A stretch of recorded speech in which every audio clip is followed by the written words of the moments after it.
Department of Administration, Mr. Kent. Thank you, Mr. Chairman, members of the committee. Department of Administration is requesting funding to begin the restoration of the exterior of the Indiana State House. Many of these seals and joints of the exterior are beginning to reach the end of their useful life. Once they'll reach the end of their useful life, they'll begin to fail, and in some of those areas we've seen failing already. Once those seals fail, water, moisture will infiltrate the building and will cause damage not only to the exterior limestone but also to some of the interior of the building.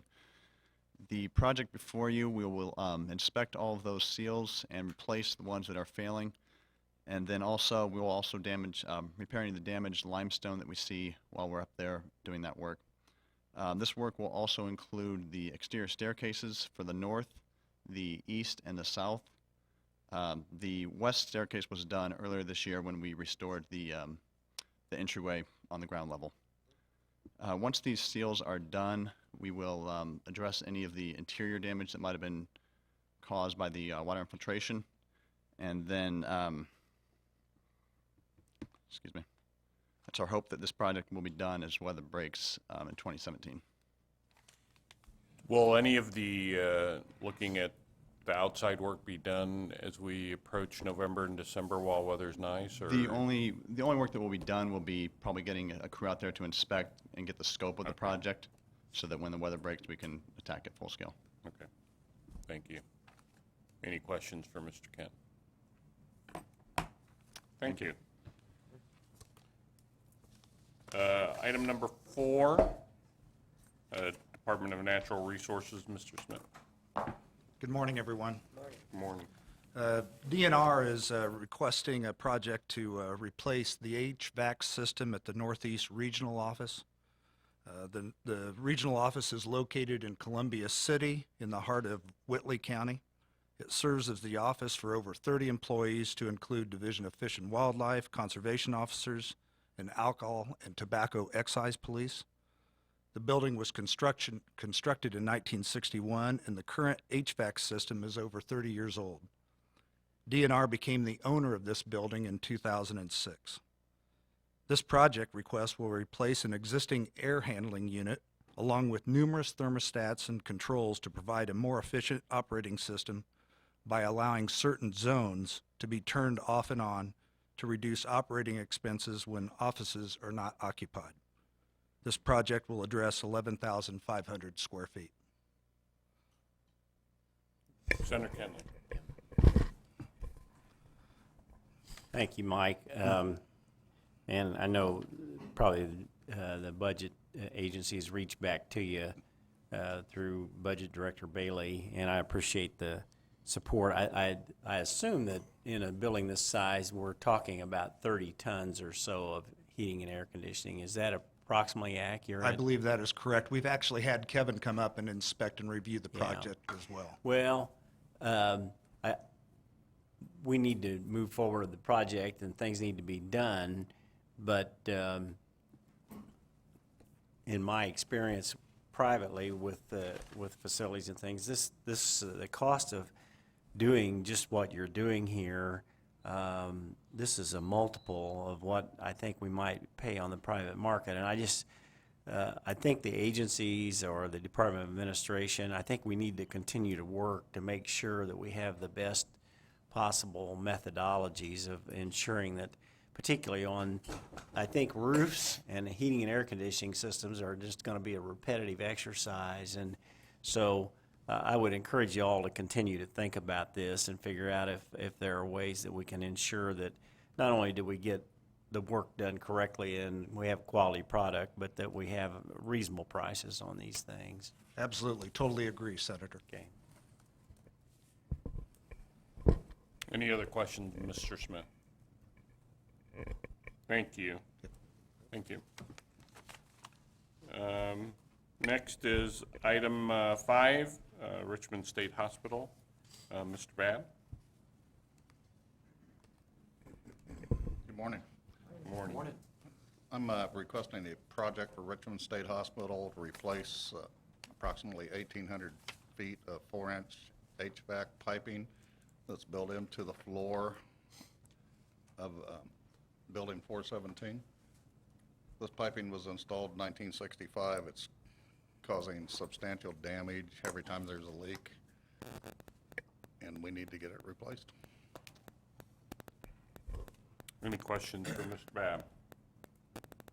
Senator Talion. Thank you. Richmond State Hospital is used right now for what? This building's for substance abuse, but it also houses adult psychiatric patients Okay. And there are only 45 people in this building? in this building, yes.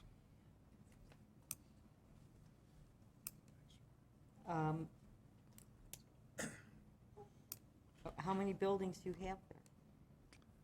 I believe there's 25 buildings. Oh, okay. All right. Thank you. Thank you. Thank you. Thank you. Item 6, Department of Technology, Mr. Mikulak. I butchered that. Mikulak. It's Michael. Mikulak. Sorry. Thank you, Budget Committee and Chairman. The Indiana Office of Technology has partnered with the State Personnel Department over the past couple years to truly evaluate and take a look at the way the state recruits and attracts talent from a perspective of our onboarding and hiring process. And we have found a solution and picked a solution that fits technically with our existing ERP system, and that we feel will greatly change and set Indiana apart for the way that it moves forward with attracting new talent going into the future. Yes, so a little more on the project from the state personnel side. As you know, we are the centralized HR provider for all of the executive branch agencies, so we have a very large footprint as we consider these options.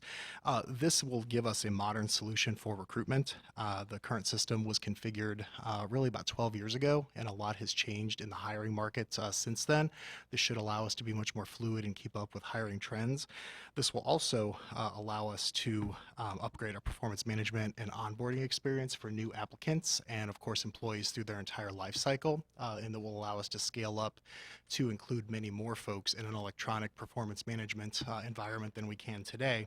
And, of course, the project, based on preliminary cost estimates, should pay for itself within the first 5 years. So we feel it's an appropriate item to consider at this time. Thank you. Are there other states using this type of product? Yes, there are. Okay, so you hopefully learn from their successes or their obstacles. Absolutely. Okay. Any further questions? Thank you very much. Thank you. Exciting you. talking about computer systems and things. With that, we'll go to university projects. We have number 1, Indiana State, Ms. McKee.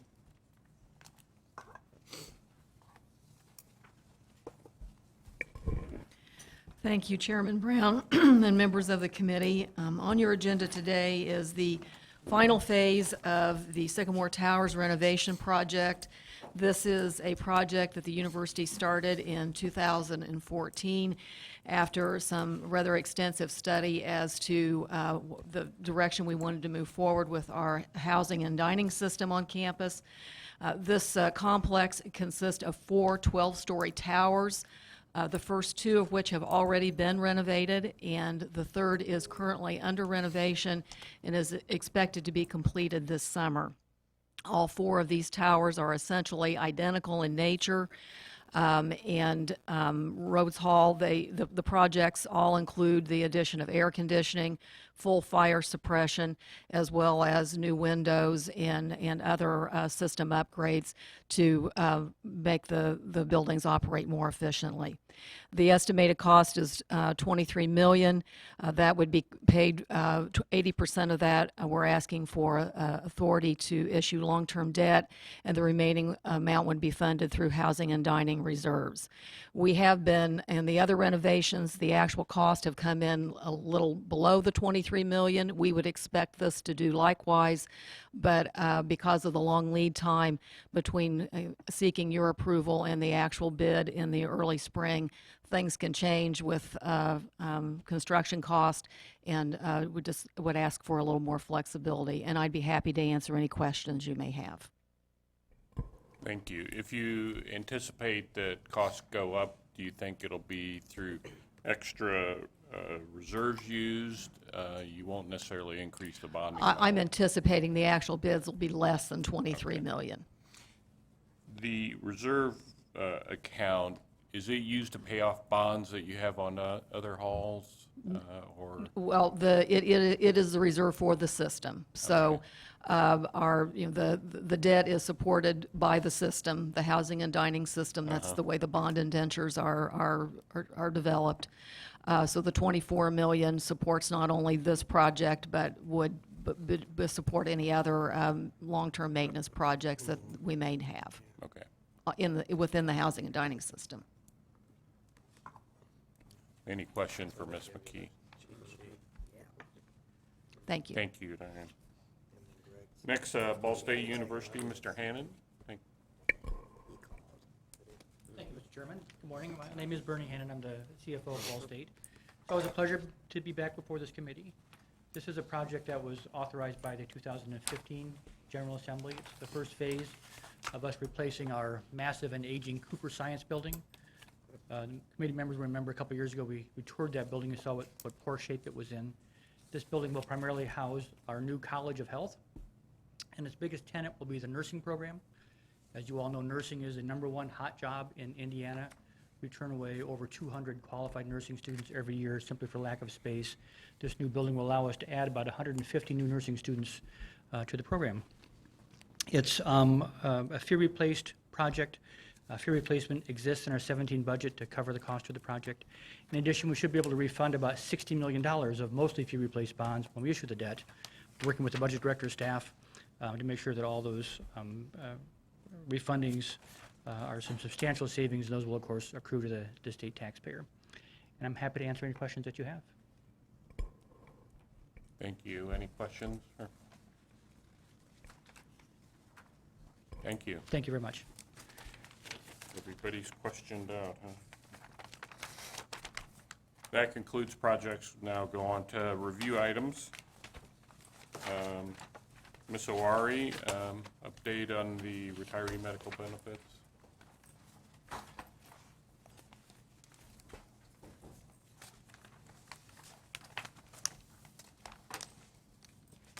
Good morning.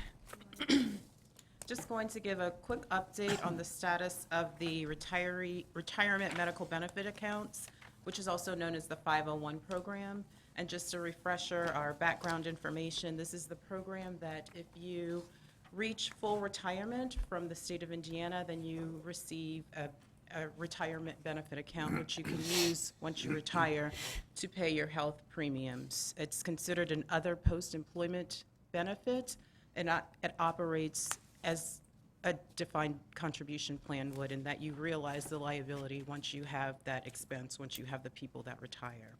So for fiscal 16, there were 6,842 retirees that are receiving the benefit. In this year, in fiscal 16, we had 722 people retire. The average account balance is about $21,400, and the average active account balance is a little over $6,400. There are 28,420 active employees receiving the contributions. And as you know, the contribution that you receive is based on your age. So it's anywhere from $500 to $1,400, depending on the age of the active employee. I'll just skip through a couple of these, but the total claims that were paid in fiscal 16 were $18.8 million. The funded status, I want to put a note by this because I don't have the final actuarial report for this year. However, I don't anticipate that the funded status would change very much from what we saw last year. And as soon as I do have the final status, I will make sure that you all have that copy and those statistics. But we do expect it to be, again, over 100% funded for the fiscal year. There were $46.3 million of appropriations and contributions received in fiscal 16, and the change in net position over the year was about $26.2 million. Retirement expenditures for the year were $20 million, and revenue over expenditures was $26.3 million. You know that there was a change a couple of years ago, I don't know if it was last year or the year before, that basically froze the account status of those individuals who are eligible for full unreduced retirement on June 30th, 2017. So there's additional money that was put into the budget bill to fund that portion of the accounts for those individuals. So if there are any questions, I'm happy to take them. Thank you, Mr. Chairman. Deanna, I know you didn't write the bill, but do you know how the bill basically operates for these 28,000 employees that we're making a contribution? I know we're making a contribution, and this is available as a sort of as a supplement because of the fact that it was so uncertain as to what kind of health care costs you might have when you retired, and this was a way of building something for them.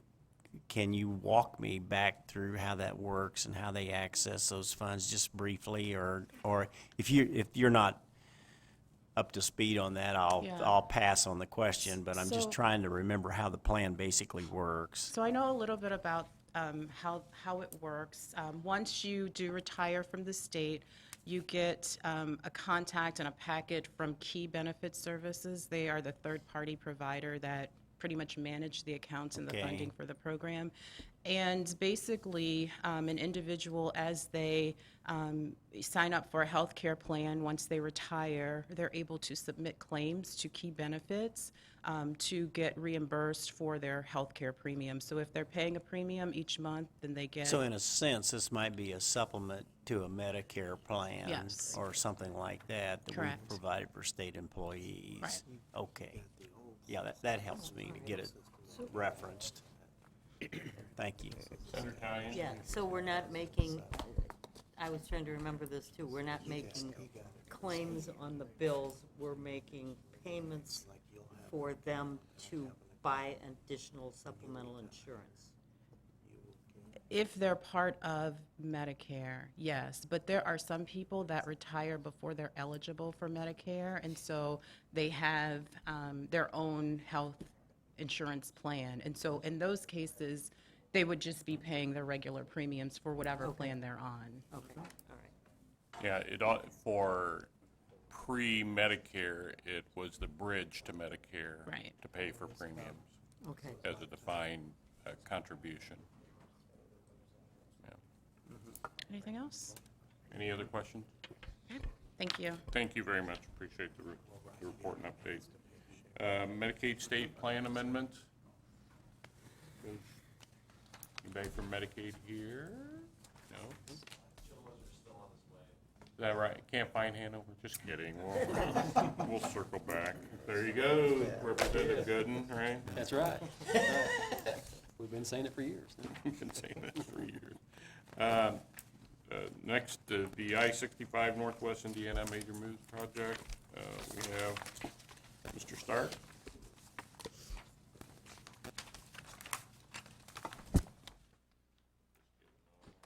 Agenda too.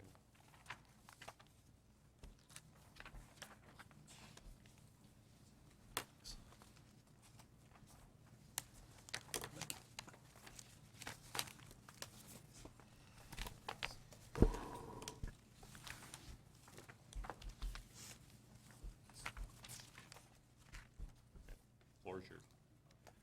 Good morning.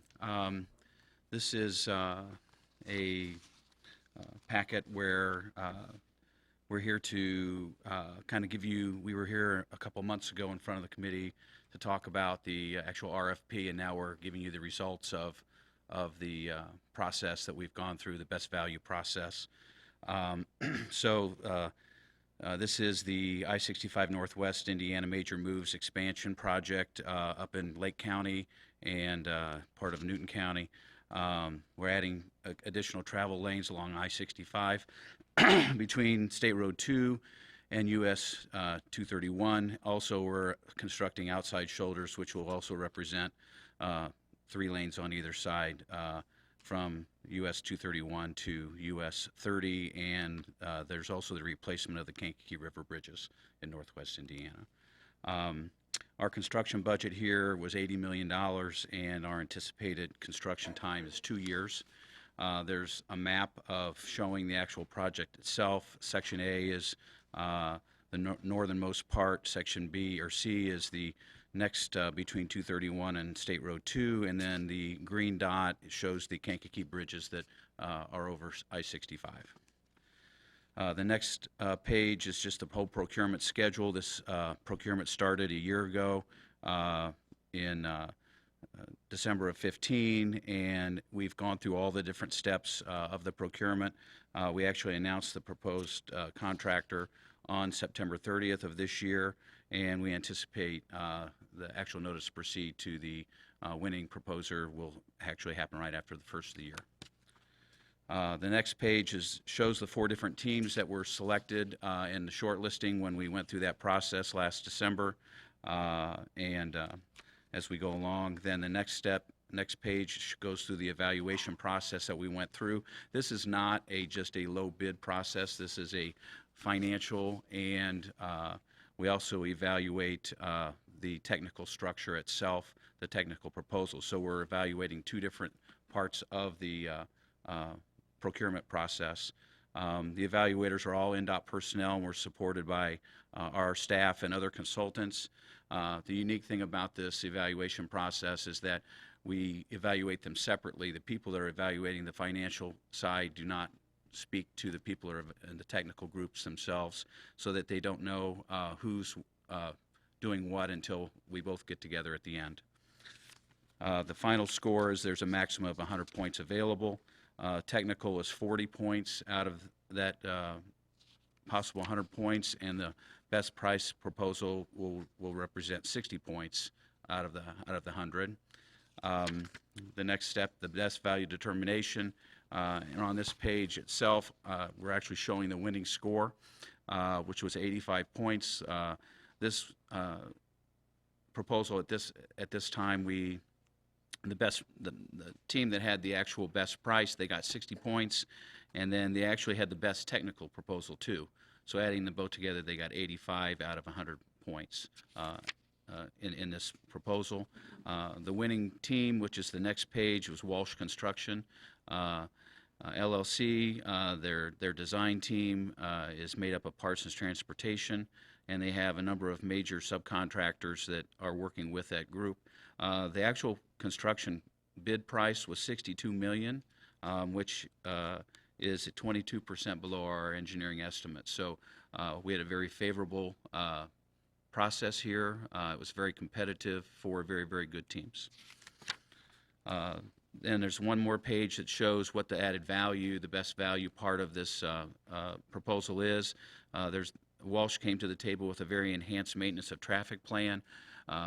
Even if you drove down here today or yesterday, you saw on I-65 how a good maintenance plan and moving traffic will keep 2 lanes open on the interstates at all times, and they had a very, very good maintenance of traffic plan. They also came to the table with a very innovative way to replace the Kankakee bridges that exist. Currently, there are 3-span bridges, and they came to the table with making it 1 span for the future, which makes it a lot easier for maintenance in the future and the ability to inspect that bridge. So it was a very, very good proposal in that respect. They also came to the table with an enhanced DBE goal, which was actually $500,000 more to the project itself. So that was very, very favorable in their proposal. And they also have an enhanced project management plan, which is very, very important to NDOT and to our team, and the fact of how they'll work with NDOT through the management of the project itself. All those things added to their technical score and allowed them to win. The last page is just some proposal key dates. We anticipate closing the project in January, and even though we figured it would be 2 years for construction, they're going to complete the project in 19 months, which is good. Any questions? What's a DBE goal? That's disadvantaged business enterprises, so it's Oh, okay, all right. whenever there's, even though this is funded with the Major Moves monies, we use a DBE goal, okay? Right, You use the term enhanced project management. Is that over some of the other contracts that you have out? And what kind of things have you learned to enhance project management? A lot of it has to do with their working with our teams in the field and what they will bring to the table as far as the different steps of how they're going to manage their project. Every contract has a management plan, but in this case, it was very superior to what we normally see. So it was improved communications, improved ways to get to talk to the public about what's going on, those type of things. Whereas normally that's handled through NDOT. In this case, we'll be partnering with the Walsh Group to do that. Can you say or can you not say we're all 4 companies below engineering estimates? In this case, they all were below the engineering estimate, yes. Okay. I wonder if they're wondering if work will slow down in 17. Editorial comment. Any further questions with Mr. Stark? Thank you. Thank you very much. Next, we have Economic Development Projects Northwest Redevelopment Association, Mr. Hanna, Mr. Sheldrake. Again, this is by statute that they're just to come have a review list. Thank you, Mr. Chairman. It's a pleasure to be here. Representative Gooden, thank you for hosting us in your district. I saw a nice, lovely picture of you on the way in. We didn't see the picture where that's at, Terry. Yeah, that's the pest eradication plan we have. I knew exactly where I was. As you all know, we were in front of you very recently presenting our comprehensive strategic plan, and as compliance with the statute and follow-up is the furnishing of a list of projects as we move as a group and a board of directors to make allocations. So the list has been furnished here, and I'm just here simply to answer any questions that you might have. Any questions for Mr. Hanna? Thank you. Are we going to get a lot of tourists stay in Northwest Indiana that are going to go to the Cubs games? We see a huge effect of that right now. There's a lot of W's flying. And, even the South Shore train is posting the W, and they're doing it in compliance with protocol, so when they lose, that flag comes down. So, yeah, it's a lot of fun. Thank you. Thank you, Mr. Chairman. Next, we have the Unemployment Insurance Trust. Mr. Note, Mr. Richardson, Mr. Gill, are they? And Bill, I know I always say your name wrong, don't I? You did very well there, I thought. Nanti is, I think that's what you said, right? I think that's exactly right. So, good morning, Chairman Brown and ladies and gentlemen of the State Budget Committee. My name is Bill Nanti. I'm CFO at DWD, and I have Josh Richardson, our Chief Operating Officer, and Jeff Gill, our General Counsel as well. On behalf of Commissioner Braun, thank you for having us here this morning to update you on the Unemployment Insurance Trust Fund for the 3rd time, I think in 90 days, if I'm not mistaken. I was thinking on the... Just to be clear, it's part of the statute as we paid off the penalty early. We wanted to make sure the reserves were going in the right way to have reserves for whatever claims would be in the future, and it's part of the statute. So. Exactly. Thank you. I was thinking on the drive over, sometimes I think it is good to be boring If you think it can be good to be boring, sometimes I think in unemployment insurance, we've had enough excitement in the past. Maybe it's good to be a little bit boring. And if you accept that premise, you're going to love our presentation today, is all I'm saying. And as we did in the past, we will have Josh update you on a couple of unemployment statistics. And then we have the trust fund balance, which I'll come back up. We can look at the numbers, and if you have any questions, we'll be more than happy to answer them at that time. Josh? Sure, and I'll run through a couple of these slides that you've seen before. The first one being the unemployment rates by state. You can see Indiana's there for September at 4.5, is below the national average, below all of the neighboring states here. Really doing really well in that regard. On the next few slides, you'll see these are the both the initial claims and continued claims for unemployment. I mean, this is the area to watch. If we're less than boring, it will be because potentially an early cold winter causes construction industry layoffs to be higher and faster than usual. We're not obviously forecasting that, but we're certainly not much in the business of forecasting the weather and how that'll work. Claims continue to trend at lower levels than previous years. I think this honestly marks 3 years in a row now where we've continued to say we don't think they can get much lower, and they continue to be a little lower each and every time that we look at this, with very few exceptions as the weeks go by. So you can see, though, on this first slide of the initial claims, the bottom green line there, and I think it's smaller on your graph, but continues to be lower, but we do expect that to pick up, potentially not past last year's, but to pick up. And then you can also see on the next line with the weekly continued claims, so individuals claiming benefits in any given week, that number is crossing now below that 20,000 threshold. You don't see that anywhere else on this chart, and frankly, you wouldn't even if we had another couple of years on there. But we will start to see that winter peak pick up. So with that, I'll turn it back over to Bill, but I will just sort of preview that, the one thing that we have is the claims get higher in the winter months and revenue is fairly low because we do get fourth quarter revenue that comes in February. But so I suppose, if there's a time frame to watch here, we really look to be good through the end of the year. And it looks very unlikely that we would borrow between January and first quarter receipts of next year. But if we did, it would come sort of in that around the February time frame or right before the May time frame. And again, it certainly would cause something to be out of line with our projections. But I'll turn it over to Bill unless there are questions for me. Thank you, Mr. Chairman. This is great, and actually, it's just, we have you come back every month because we like to review something that you and we did well. There you go. And we want to commend your agency for putting together the plan and paying down for the employers early. I mean, that was just a really great thing to do. I think the one big question lingering in my mind, and I sort of make this as a editorial comment for the benefit of the committee, but on the back of this, it shows that the fund balance projection is about 70 million.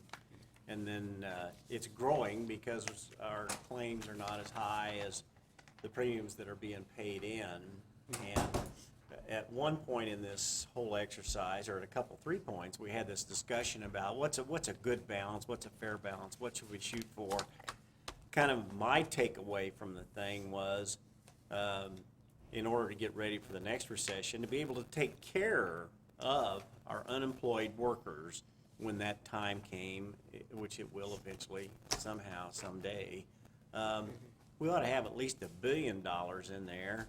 And of course, you know me, I just soon have $2 billion in there. So we really are not, there's no jeopardy in that at all. And the economy keeps chugging along. Some say it's great, some say it's terrible, and some say it's just totally mediocre. But I would encourage you all to continue to think of, instead of waiting until 2019 to begin approaching that $1 billion, to continue to keep the efforts going forward to run the department so well that we continue to build that balance faster than predicted. And then for the benefit of the legislators here, who are gonna have to deal with all of our legislative compatriots, I would remind them that probably we should not, and nobody's thought of this political gimmick yet, but I'm sure somebody will. They'll want to go out there and they want to promise the employers they're going to reduce their rates again for some reason. And I would hope that we wouldn't do that until we've got that balance so high up there that we know we're taking care of those people that are in jeopardy of having to file a claim someday in the future. So I don't know if you have any response, but I've made my comment. Just a couple of thoughts on that, Senator Kinley, and I think there are a few things to remember. One is that the Schedule E that we're on is statutory. We have a schedule that ranges from Schedule A to Schedule I. Schedule A is generally the schedule we would have when our balance is low. But because of those food credit reductions hitting employers, the legislative decision was made to stay at Schedule E. That stops in 2020. So in 2020, the schedule will dictate which, or the larger schedule will dictate which schedule employers pay at. And so rates potentially, based on this forecast, could move in 2020 to lower rates. Now, according to this forecast, we'd be at $820 million at that point in time. And so, I don't know what the number is, whether it's $1 billion or more than that. But the rates will move at that time and they will adjust. I think there had been some question in the past of, well, do we go ahead and let the rates flex now? Do we look at when that occurs? But so right now we'll be at Schedule E until then, so the projections should hold. The other thing that I would say on the benefits paid side, we're trying to be as conservative as we can with this because the trend line actually has us paying out less than $312 million this year. So if those benefits continue to drop, that number will continue to go down, which would obviously help the balance. And the one thing that I think will be important for you to remember going forward is the federal government has tried to tie consequences to fund balance going forward, in that in the last recession we were able to borrow interest-free. They allowed the state to borrow interest-free for the 9-month period between January and September. Well, clearly we didn't have any money in there to meet that time frame anyways. But in the future, unless we have a sufficient balance by their standards going into the recession, we wouldn't get interest-free borrowing even for the 9-month So that's period. another reason to do this. Sure. But all I'm saying in the end is encouraging you all to continue to do a good job to help us achieve these goals and objectives, and encourage, because the legislature has a duty here, encourage those members of this committee to help deliver the message that we're really not totally out of the woods, and we really need to keep the pedal down till we get that good fund balance. Thank you. We'll do our part there. Senator Tyan. Thank you. Josh, is there, have the feds set a standard? Yes. And it's a certain number of weeks at a certain number, how does that work? So the standard that they've set is regarding the fund balance itself. And what they've Right. said is that a state must have sufficient reserves to achieve, and it actually gets quite technical, and I'd mess it up if I try to get into it, but you have to have a high cost multiple of 1 is their term, which means that you have a sufficient amount of money in your fund that you could have covered out, this is not exact, but the highest amount of payments over the highest paid out years in the last 20 years or something. So we are looking at sort of like this $1 billion number as actually being a really good rule of thumb for what Indiana's high cost multiple would be. That doesn't mean that that's all that we should shoot for, and some states will make a conscious decision not to meet that. I pointed out Texas as an example of that in the past. But so there will be a standard, and it's basically looking at what's the most that we think you would pay out in a reasonable recession. Do you have enough in your fund to cover it? Right. And so it looks like 2020, if everything holds, we would meet that target. If we have a recession before then we won't. And so right now, we still have the authorization out there to use a surcharge. I think we may have eliminated that had they not changed this rule. We probably need to have a permanent part of our state law that allows for a surcharge to raise interest to pay, or money to pay, pay the interest. Let's try and beat that 2020 goal. Senator Stoops. Thank you, Mr. Chairman. How long does the state pay unemployment benefits? So the state pays up to 26 weeks of unemployment benefits. Generally, a person can receive 26 weeks so long as they meet the eligibility requirements. Does that vary from state to state? Or It does. It does, but this 26 weeks is by far the standard. I think there may be 2 states that go higher. There are a significant number of states that, in response to the recession, lowered the amount of eligibility that people could get. because of the way that our law worked in Indiana before, some people would qualify for less than 26 weeks. One of the nice benefits of the way that our law was changed is that now it is standard that anybody who's monetarily eligible for a claim can collect up to 26 weeks, so long as they continue to meet the eligibility requirements. So I feel good about that. Some states have dropped it down to 8 or 10 or 12 based on, it's flexible based on their unemployment rate. We're at 26. Right, and then after 26 weeks, what happens? So after 26 weeks under normal times, I mean, they're off of our system. And so, during the recession, right, there were some of these federally authorized extension programs.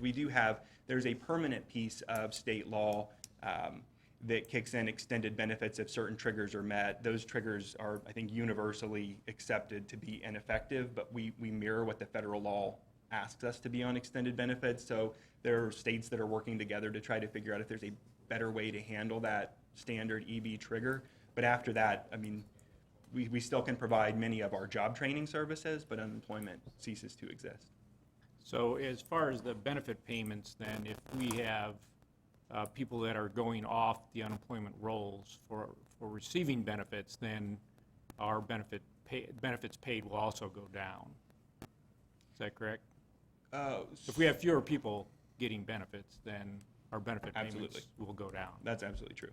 Then how are we tracking those people, or how is that listed in your account here, the people that have stopped receiving unemployment benefits but are still unemployed? So those are incredibly hard to account for. I mean, there are some employment statistics, and again, this gets into the part of the agency that I don't deal as much with, but we're partners with the Bureau of Labor Statistics, and there certainly are things out there on the long-term unemployed. I mean, to be included in the unemployment rate, a person must indicate that they're looking for work, that they're actively seeking work. And so after those 26 weeks, they would still show up in the unemployment rate itself, so long as they indicate that they would like to work, that they're part of that workforce. But it wouldn't show up as, they're certainly not getting paid an unemployment claim, and they would not show up as a continued unemployment claim. But they'd show up in the overall rate. So they would show up in the overall unemployment rate that you have here. That's projected on the map of states. They should, in theory, they show up in this statistic. Okay. Until, I mean, the definition of sort of like this discouraged worker, the person who sort of was working, is working age, but says, forget it, I've given up hope on it, those people would fall out of this data, and that's the much harder group to capture. And so. It would be nice to know, though, are we doing any work to figure out who those workers are or where they are? Yes, we are, and I think, again, this is sort of more a part of our workforce initiatives, but again, if Indiana is going to fill the million jobs that we expect to exist over the next decade, then it's going to require looking for places like that, looking for people who, we would hope to attract to the workforce, to bring back into the workforce, and how we can do it. I will say it is an incredibly difficult group to identify and successfully go after, but it is something that we're working on, and that I think the state needs to continue to work on. Right. I mean, because we have their names. They were on unemployment. They were receiving unemployment. They're not on the employment, a list of employed persons through workforce development. So then they would just not exist. It seems like we could use a database to figure out who those people are. It is a little difficult, but sometimes people use this sort of as what you would consider to be a bridge to retirement. There is no real intent in working, but it absolutely, I would agree with the idea that this is a group that we should continue to go after. And we are at, again, the highest number of private sector employment in Indiana's history, but we need to continue to work towards that. And I think, again, those are absolutely individuals that we should be seeking. All right, thank you. Appreciate it. Josh, a couple questions. I mean, you alluded to it a little bit under the initial unemployment claims. If we went back a bigger time period, has there been lower times in period where we've been at fuller employment, the 2007 level? Would initial claims be lower? So those are almost two different questions, right? The private sector employment is at its max, but in terms of unemployment claims, no. You would have to go back to, and I don't know whether Bill would help me, but it's prior to 2001. You wouldn't see this low level of initial claims for decades. Okay. The other thing that might be even more startling is if you look at initial claims to total workforce, those who are actively employed and unemployed, because our percent of new claims to total workforce is probably. Minuscule, yes. Yes, very, very low. That's true. But kind of to Senator Stoops' point, I mean, you know, we have a bigger population, and this initial claims and ongoing claims as a percent of total workforce is much, much lower. Right. Last question, I guess, is on your continuing claims, we hear a lot in the news about, you know, adding jobs and companies coming and occasionally layoffs.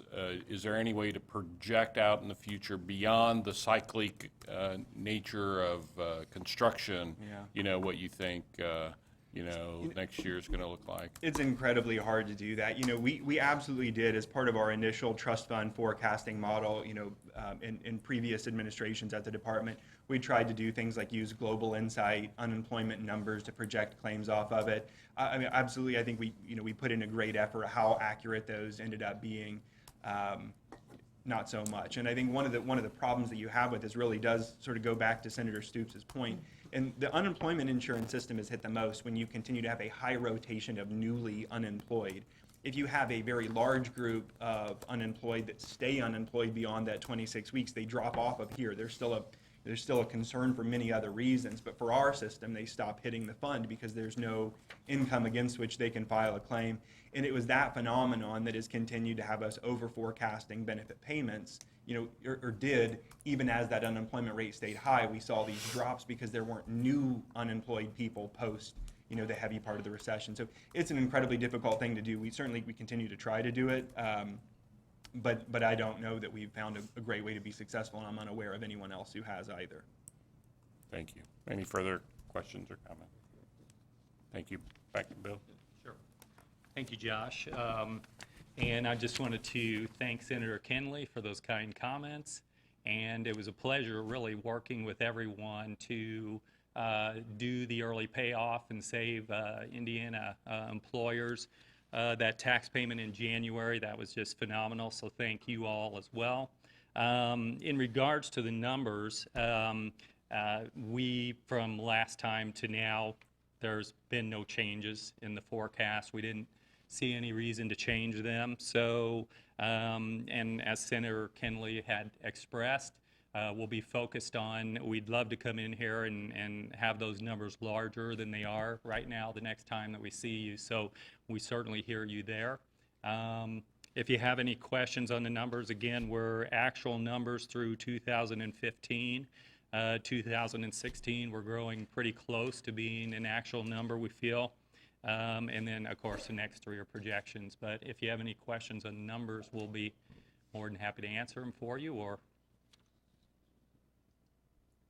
Representative Klinker. Thank I you, wanted to call Mr. you Chairman. Senator almost. I'm Thank sorry you. for the demotion. Are you finding that your employers are asking you to have some contributions from Ivy Tech and other schools for readiness in the workforce, not being able to find skilled laborers? Are you hearing that? can you, I'm not sure I understand exactly. In other words, your not question. having a workforce prepared to do some of the positions we have. Right, so you're talking about that there's a lot of positions out there and there aren't skilled workers to fill those positions? Are you hearing that? Yes, At your absolutely. workforce? Yes. And what are we doing about that? Okay, and really, that is the primary focus, I would say, of Commissioner Braun's, which is we've tried to get together a demand engine to forecast what are those jobs that are available today, 3, 5, 10 years down the road. And as you'll see, when we come up into the new biennial budget, we feel there is more of a need for career and technical education. In other words, not everybody needs a 4-year degree to fill some of the jobs that are available out there. So we'd like to see an increased spending in CTE, get people right out of high school with certificates that can fill those jobs. And certainly your question, we are hearing that, no question about it. There's a lot of employers out there saying, just bring me people that will stay on the job from 8 to 5 or whatever it is, and we'll even train them from there. So Employability skills is one of the important things we're looking at as well. Work ethic certificates, those types of things to try to get folks trained to fill those open spots. So you're working with high schools and Ivy Tech skilled Yes. labor? Yes, we are. Mhm. Thank you. And isn't that through the grants that Commissioner Braun has gotten through the Inc. project, and will be coming back to the legislature to talk about the Inc. project and high demand, high wage jobs versus low demand, low wage jobs? That is correct, yes, and you will definitely be hearing, we'll be looking forward to getting together with you here in December, I think it is, to talk about that a little further, so. Thank you. yes. Okay, thank you. Thank you very much. We have the BIF distribution through State Library, Mr. Spear, Ms. Knapp.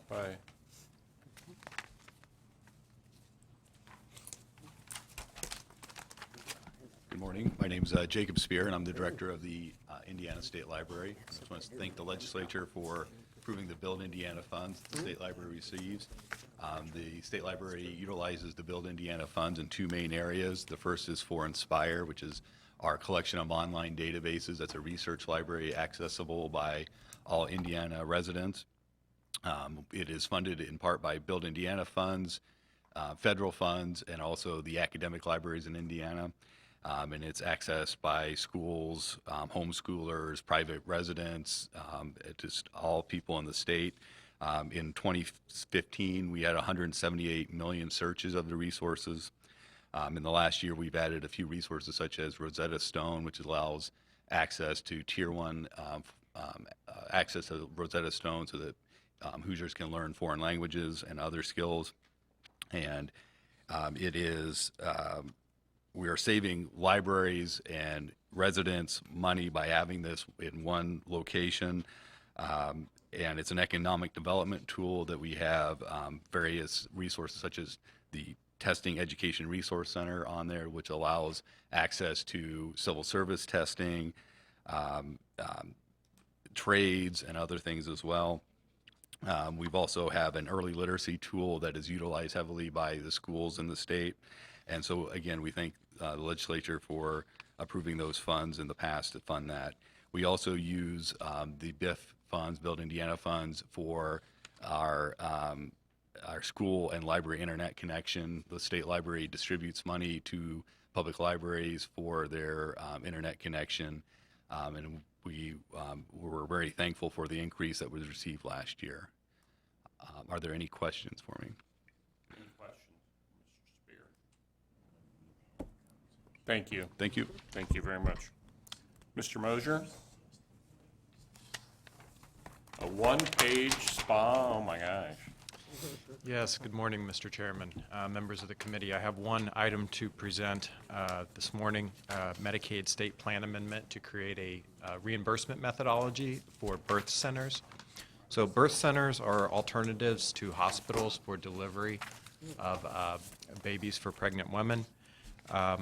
They are typically freestanding facilities, not associated or inside of a hospital, and so they are a cheaper location to deliver babies than a hospital setting, about 1/3 of the cost.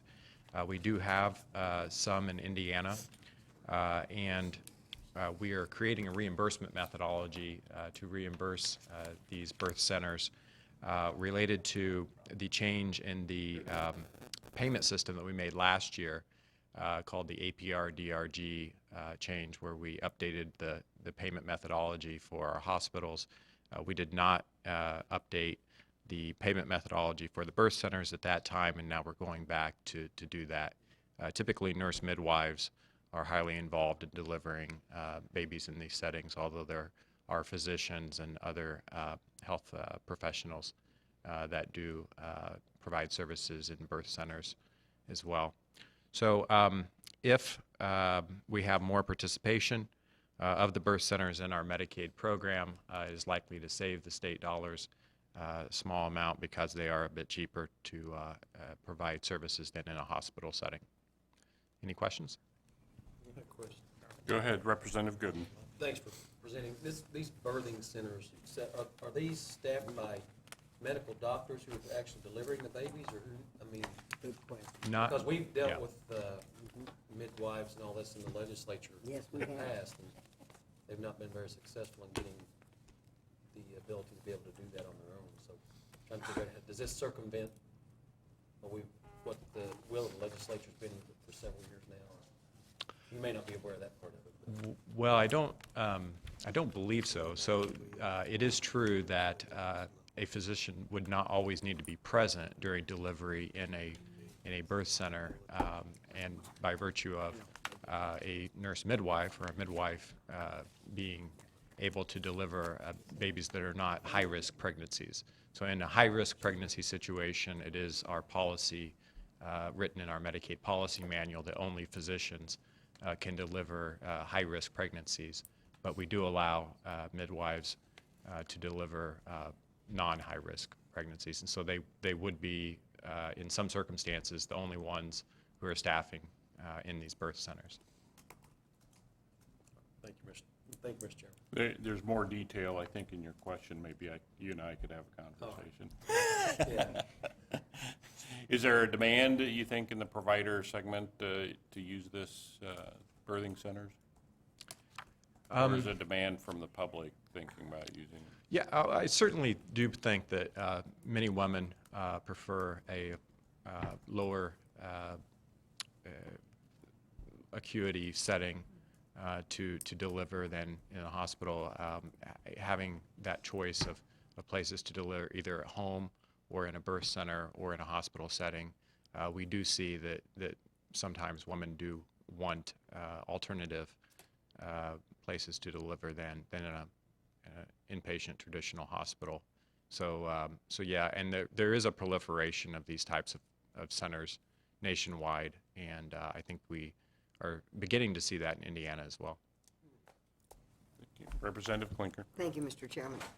If a baby was born with say a cocaine addiction or some type of addiction problem, do you have the resources in the birthing center to take care of those babies who need immediate attention? Medically, that'd be a high risk. Any type of substance abuse addictions defined as high risk. That's right. So they Even would- tobacco. So it would not be It would not be in a birthing center. birthing center, thank you. Further questions? Thank you. Thank you. Thank you very much.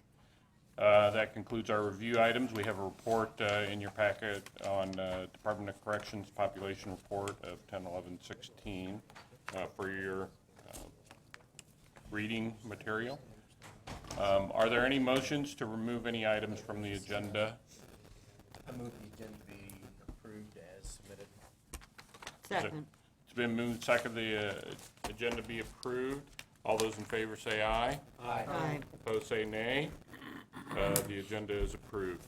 A few housekeeping things.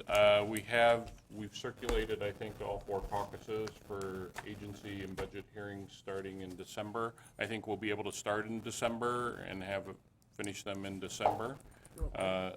According to people and how we've scheduled time, I think we'll be very efficient, hopefully, use of our time. We talked about getting together socially. We'll not do that on November. We'll do it probably the following week, and you'll get an email about that, hopefully very shortly. And so otherwise, nothing occurring until 10 days from now, and the election, and then 2 weeks after that with organization of the State House, and then first part of December with agency hearings to start to develop and craft the budget. Any questions about kind of housekeeping or issues going forward? Good trip yesterday to Muscatatuck especially. That was a Yeah. pretty eye-opening experience. Yeah, so always a pleasure to come to southern Indiana in October. This time of year certainly is beautiful, and I guess we thank Representative Gooden for the weather. It wasn't my responsibility. You're welcome. Down here, or President Lambert, I think. It's just been a delight to be down here in this part of the state. So with that, we are adjourned. Thank you very much. Thank you.